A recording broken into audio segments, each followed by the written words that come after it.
Thank you everyone for joining us in today's webinar on the 2016 round of the Ohio EPA Diesel Emission Reduction Grant. I'll go ahead and get things started here while we wait for the last stragglers to hop online. But to get things in gear, my name is Matt Stevens-Rich, and I am Projects Manager, not Program Director, as it says on this slide, for Clean Fuels Ohio. And we are a statewide nonprofit agency that works throughout Ohio, helping to promote alternative fuels and transportation, such as through various grant opportunities, such as the one presented now through the Ohio EPA. And also encompassed with that, we work across all different types of alternative fuel technologies and opportunities. So that includes natural gas, propane, clean diesel technologies, plug-in and hybrid electric, and biofuels as well. And the fortunate thing for this grant opportunity is it does target diesel emissions, but you are able to focus on projects that work in clean diesel or other alternative fuels and anti-idling technologies. So to give you a quick recap on how Clean Fuels Ohio as an organization has been able to work through grants in the past, we have been able to successfully secure various Department of Energy grants, US EPA grants, and state level grants, such as the Ohio EPA's DERG grant. And all of this is always in the interest of reducing petroleum and diesel usage, promoting better emissions from vehicles, as well as reducing fuel costs for fleet managers, as well as for those communities that they serve in.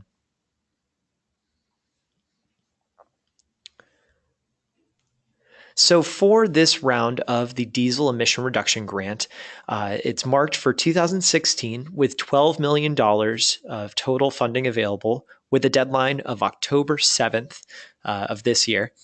And the projects specifically are those medium and heavy duty diesel vehicles that are retrofitted, engine repowered, replacements, or anti-idling work as well. All fleets are eligible to apply to the Diesel Emission Reduction Grant. And as I'll point out a little bit later down the road, there's a further trunching of money with specific buckets of funding dedicated towards specific types of projects. So for this round, $4 million will be dedicated to transit projects. That's public transit. Another $4 million will be dedicated to school projects. So those are school bus fleets and everything within.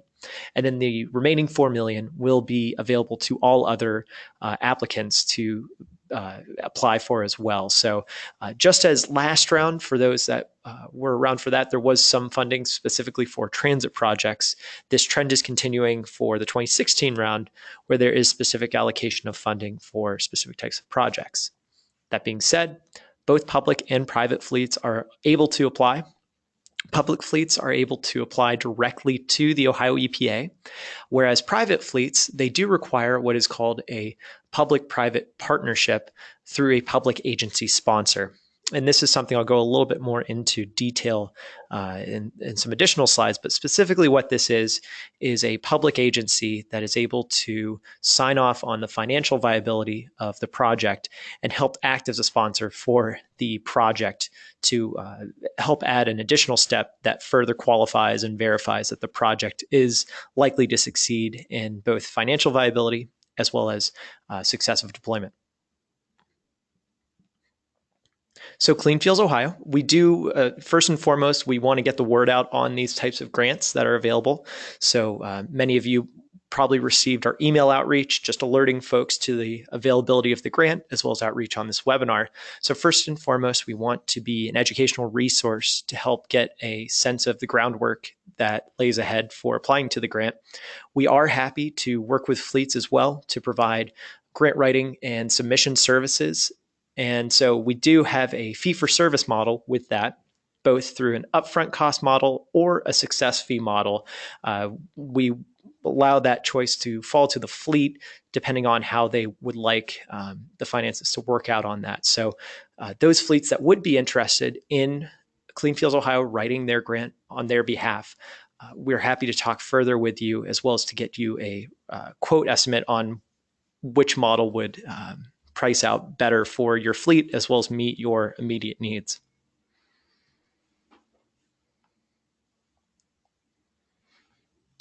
And as quick recap on all the DERG projects that we have worked with in the past, through the last couple of rounds, we've been able to work with various partners, both public, private, city government, CNG. You see the list before you. We really have been able to work with a wide swath and diversity of different types of fleet projects. So certainly we are always ready and able to assist in the grant write, and as well as to help talk through what you might have in mind and help give a sense of viability, as well as give a sense of general competitiveness. The one thing to bear in mind is this is a competitively awarded grant. So that's to say it's not first come, first serve, but rather on a competitive basis. And I'll go through the metrics of the cost effectiveness that the Ohio EPA will use to judge as well.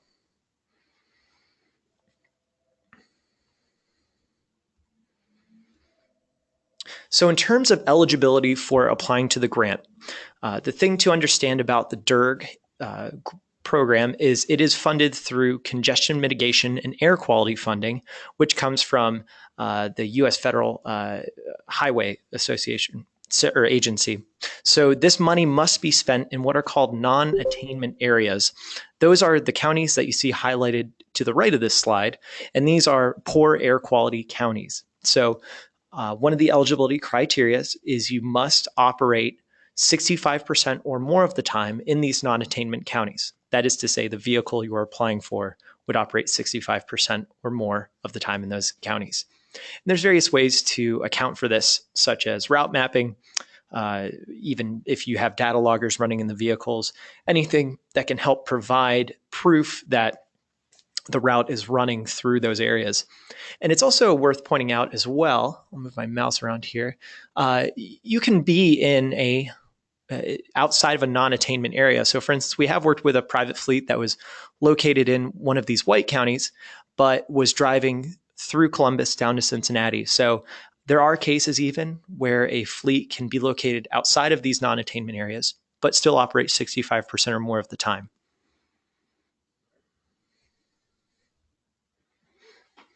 So in terms of the types of vehicles that are eligible for funding, you'll see this grid to the right of the screen here. And all this information can also be found on our website as well to give it a closer second look.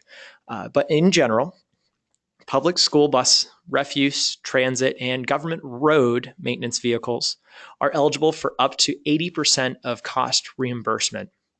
So that is 80% of the new vehicle being purchased is eligible to be reimbursed through the program.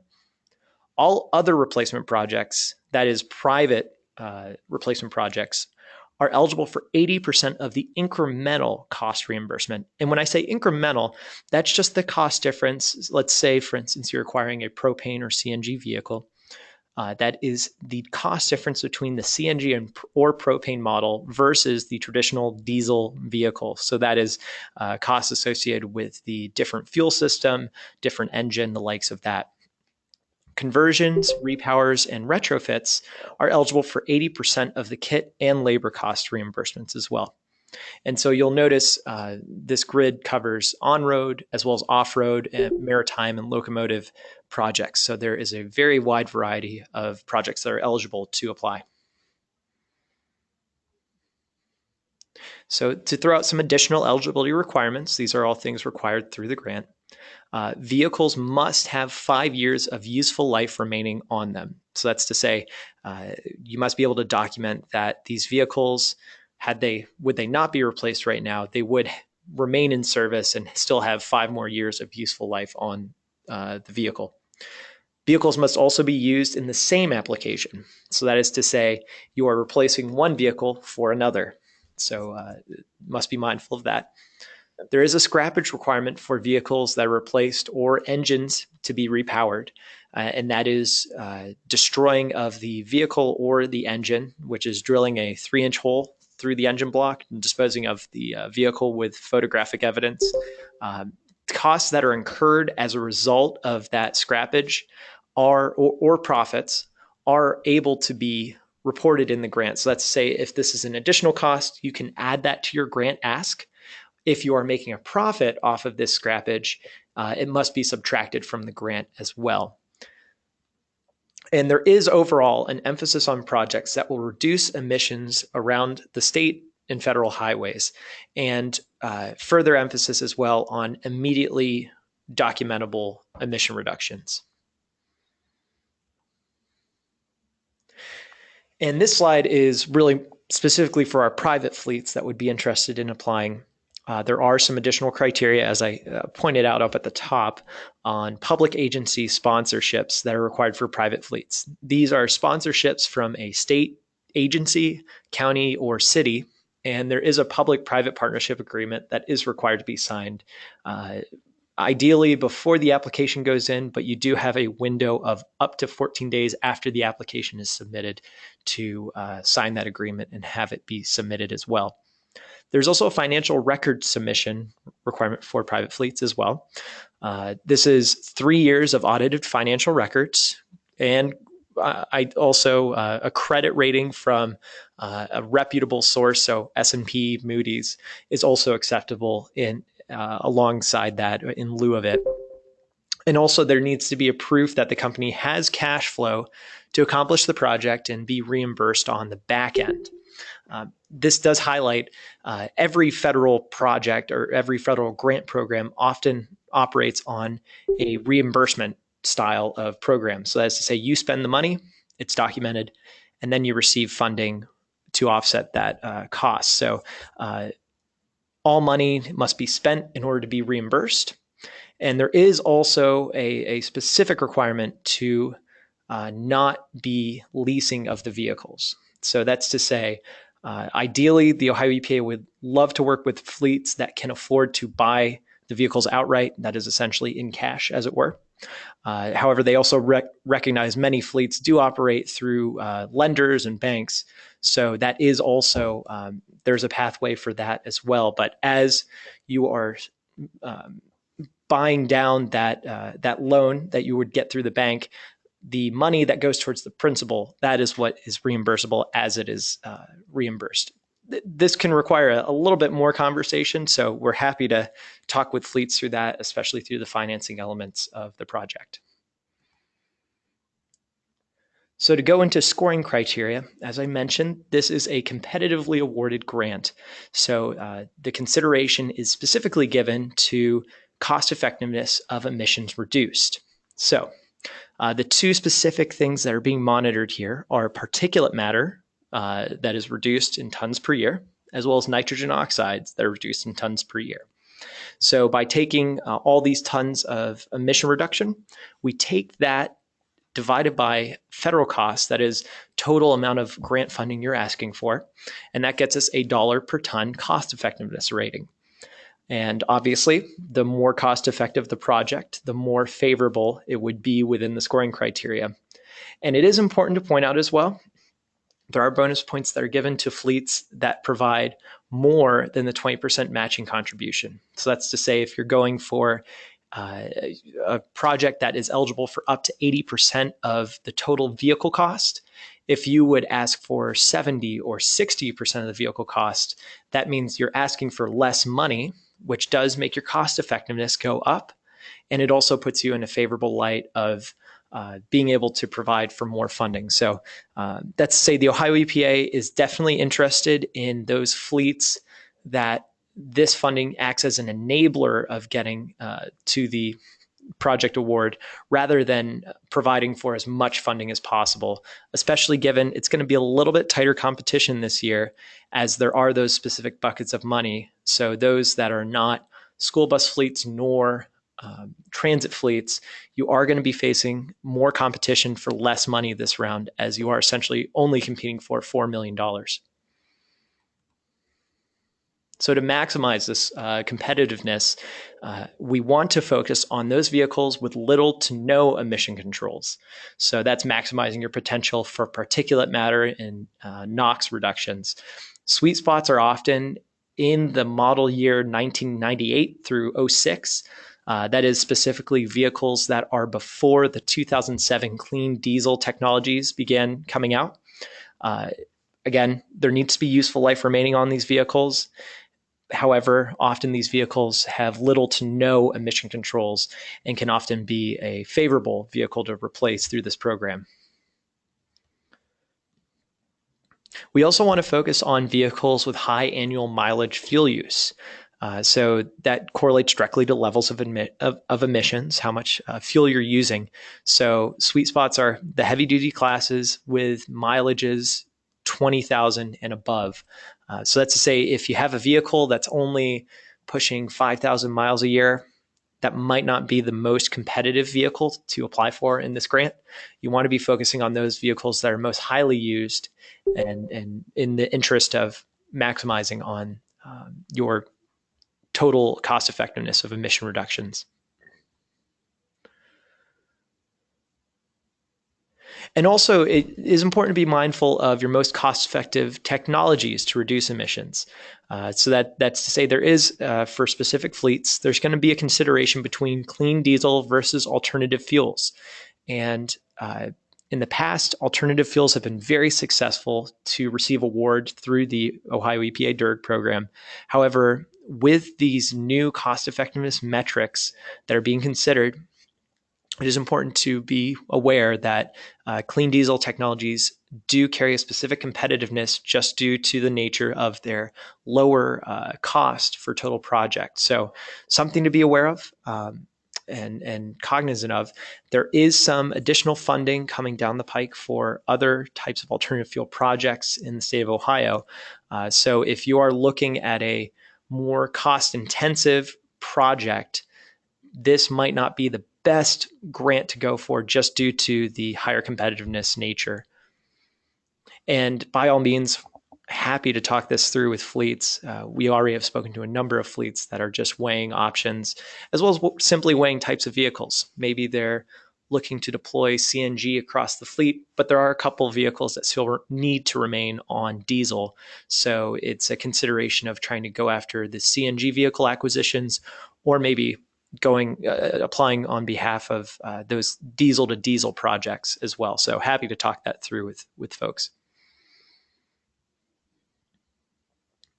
Also very important to be aware, all technologies that are proposed must be EPA certified, that is, have an EPA or CARB conformity listing for the engine, or also be on the SmartWay verified technology list.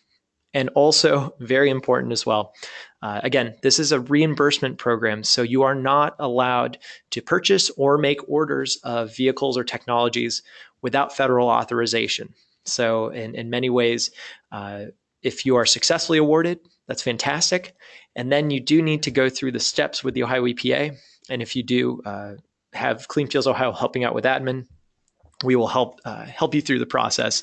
But it is important to be aware that there is a delay, often 6 to 8 months, from the award to being able to begin acquisition of the vehicles and technologies. There is some bid spec requirements and the likes of that. This is stuff that we would talk through with respective fleets, but something to also be aware of. Once you're awarded, which would be December of this year, you are not allowed to immediately purchase vehicles. There is a step-by-step process after that. So in terms of our application process, which you can find an overview of on our Clean Fuels Ohio website, underneath services, there's a specific diesel emission reduction grant page. Our whole online process is we have our resource center online, which gives guidance to eligibility and subsidy levels, various templates, as well as deadlines and agenda. So this includes both agenda items that the Ohio EPA has highlighted, as well as our own internal deadlines that we'll be working with folks. So by September 20th, we are asking for fleet data sheets from vehicles or from fleets that do want to work with us for grant application. We are asking for a full fleet data sheet as well as a project description detailing total project cost estimate, total Ohio EPA grant assistance requirement or requested, and then how much you're also matching as well. And it is important to emphasize with an October 7th deadline, definitely that time is going to approach much quicker than you would think. So the sooner the better on all of these documents. And so those fleets that are interested in working with Clean Fuels Ohio, please reach out to us as soon as possible so we can begin this process and get things underway to document everything out and get your application in order.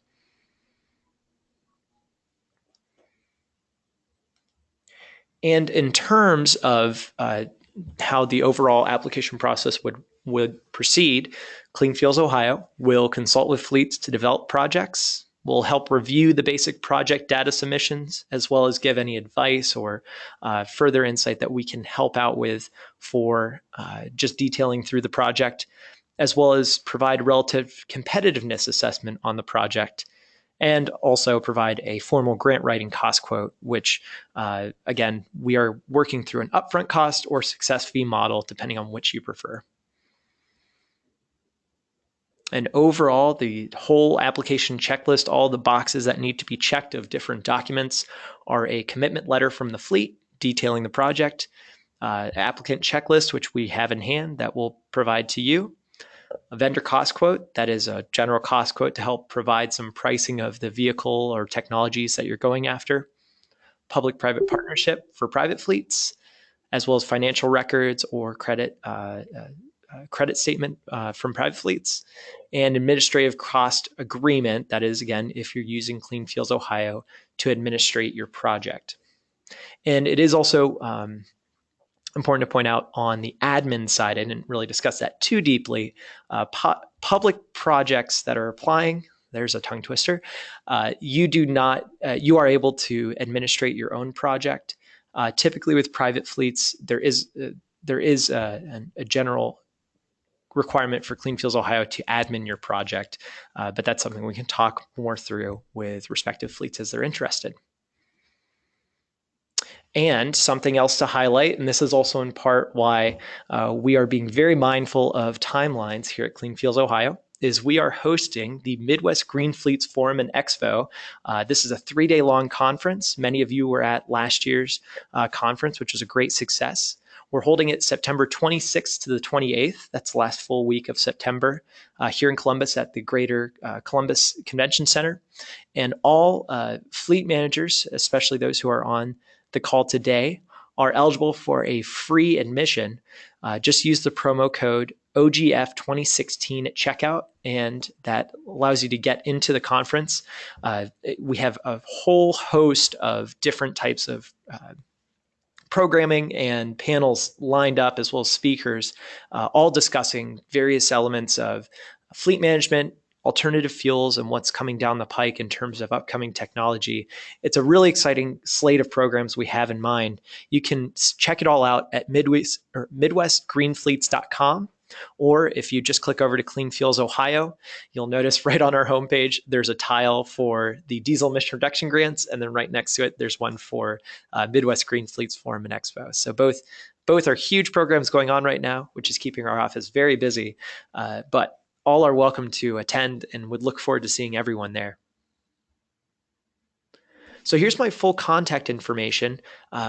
Definitely breeze through a lot, and there is a lot to cover with the program.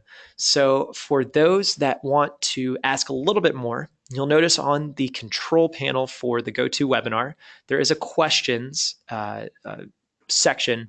Feel free to type a question into there, and I'll be able to answer it along with Megan Stein, who's also on the call, who's with Clean Fuels Ohio, our grants coordinator, who will also be happy to provide some insight. So we'll take a little bit of time to let you type out those questions.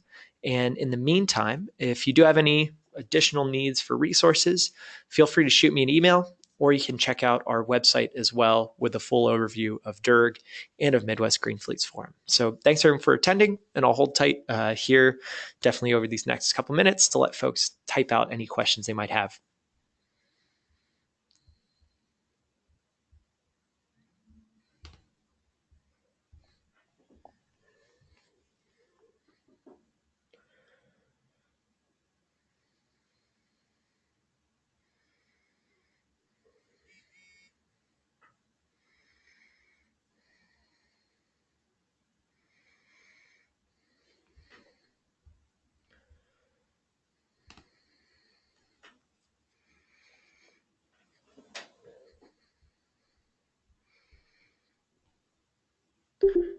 So first question coming through is, what is the fee for my fleet to apply?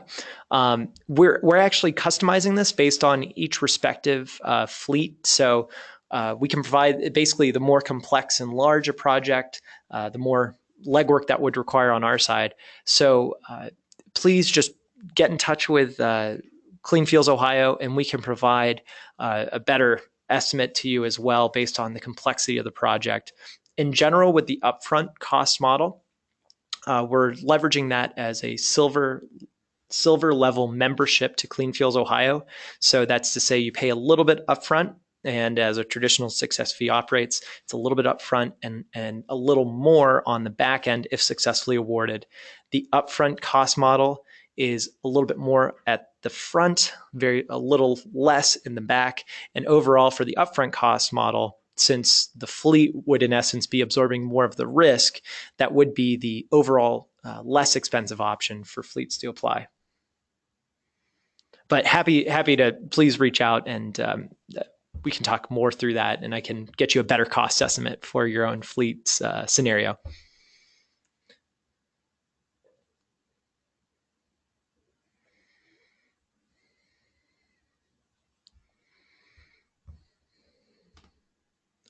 Let's see. Second question is, what criteria is used to determine if a bus has at least 5 years of life left? So in general, there is some guidance given by the Ohio EPA in this regard to help calculate that out.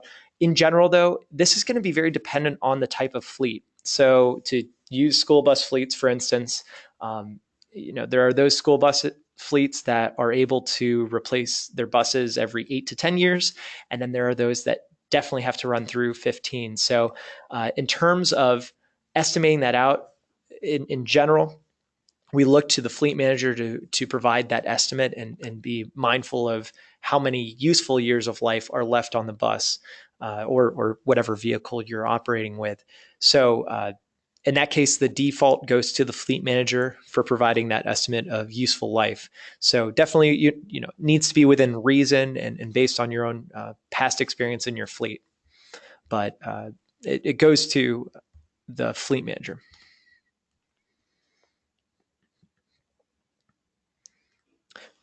Another question coming through is, if we use Clean Fuels Ohio to do the application, what do you need other than the fleet data spreadsheet, applicant signature page, and direct payment and contractor signed agreement? There's a couple other components that we would be able to forward to you. Specifically, we have built out an applicant checklist, so it would go through that. The immediate thing that would be actionable that you would want to get a hold of is a vendor cost quote. And so what many fleets have often done in the past is, if you do work with a dealership or a specific vehicle supplier, just simply call them up and ask for a cost quote of the vehicle. And in the simplest of terms, if you're going for a full vehicle replacement, just a simple cost quote will do. If you are looking at an incremental cost quote, especially if it's a clean diesel vehicle that's only eligible for the engine and emission systems, that can get a little bit more specific, and it requires a little bit more of a detailed cost quote. But in general, getting a vendor cost quote is an immediate actionable item, as well as getting a scrappage quote. And this is something that maybe not all fleets are familiar with or really, frankly, operate with. But getting a local scrap quote as well will be a part of the application. So those are two immediately actionable items. But to get the full list and sense of it, reach out to us, and we'll be able to give a sense of all the different parts that are needed. Let's see. Can I get a copy of the webinar info emailed? Absolutely. I will email out this whole slide deck to everyone that was on the webinar today, as well as I'm recording this webinar too. So I'll be posting that with the slides to the website as well, just for reference for everybody.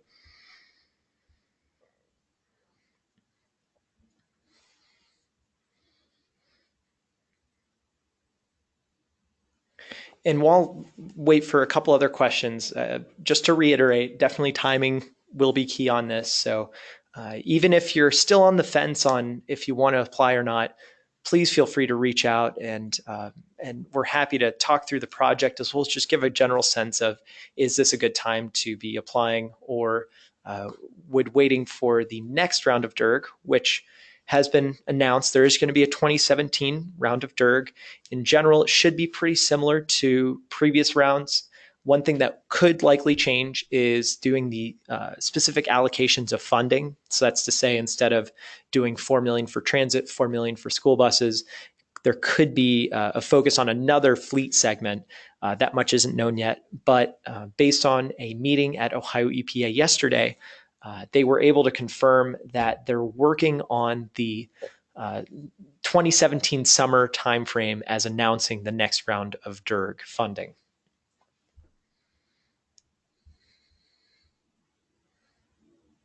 Also, while we're kind of waiting here a little bit, just to talk about some other incentives and grant programs that are coming down the pike, just to keep on people's radar. And admittedly, I didn't include these slides, as this slide deck is really built out more for DERG. There is an alternative fuel vehicle conversion program. It's a grant program that just passed through to law and is currently having its rules written by the Ohio EPA. We do hope to hear more about this by the end of the year, with looking to have the program in effect beginning winter 2017. But this would provide grant funding for up to 50% of the cost for new alternative fuel vehicles, as well as engine replacements with alternative fuel components. A lot more to come on this, as what was passed in law is one thing, but ultimately it does fall to the respective state agency to interpret and create the rules. So that's what we're going through right now. But in general, there is this grant funding out there. Right now, we do know that all private fleets will be eligible. There is some question on public fleet eligibility based on how the law was written. But this is something that Clean Fuels Ohio, we actually were very active in helping promote awareness of this when it was a bill, promote awareness of the need and the necessity of this type of program. So we're very excited that it was passed, but are now also working with fleets to be sure everyone's on the same page in terms of where that is. So a lot more to come in terms of that program as we learn more as the rules are written.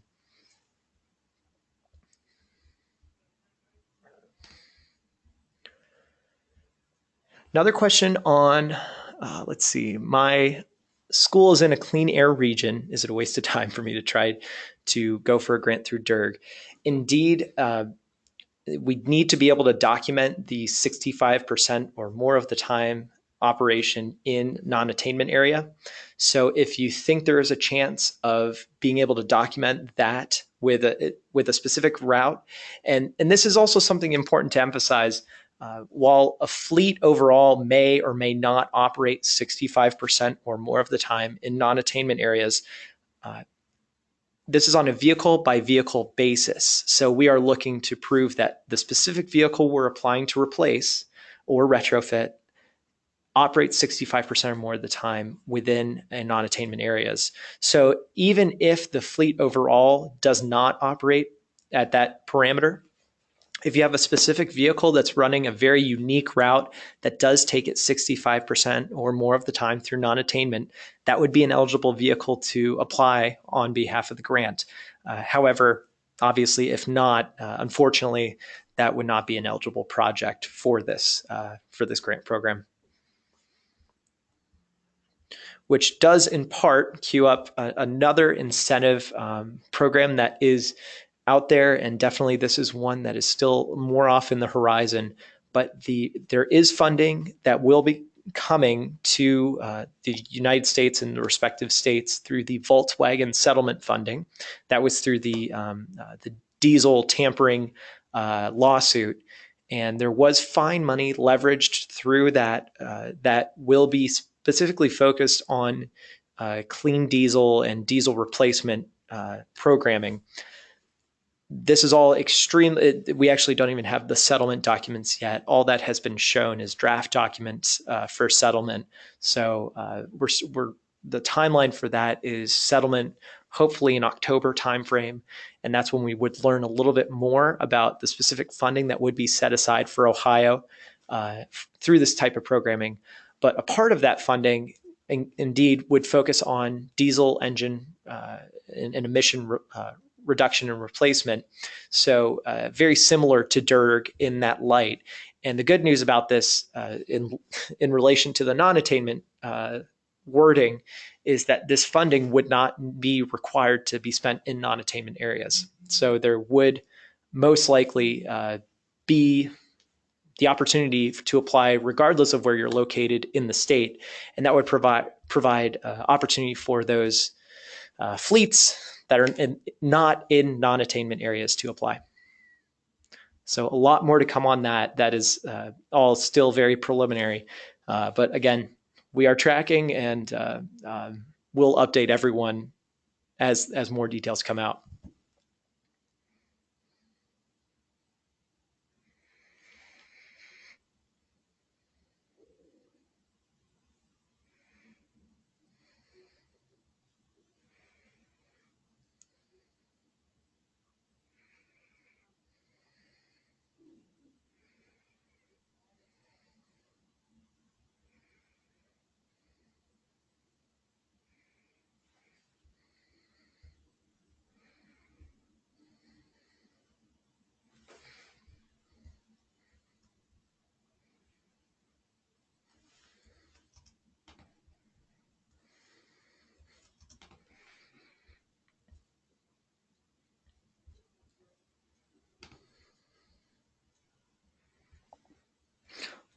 I'll wait a couple more minutes here just to wait for any last minute questions that might come through.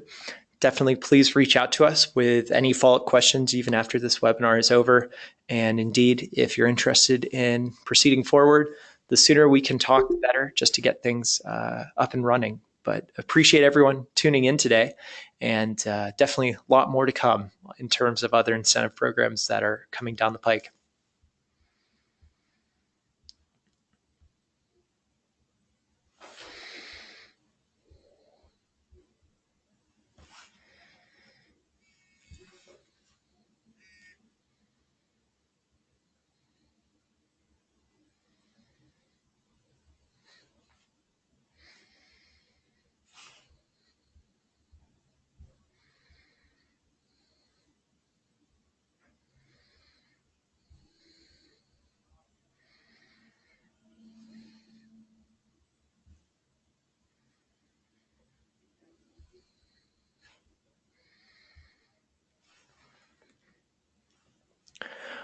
Well, seeing that there's no immediate questions, I think I'll go ahead and end the webinar here.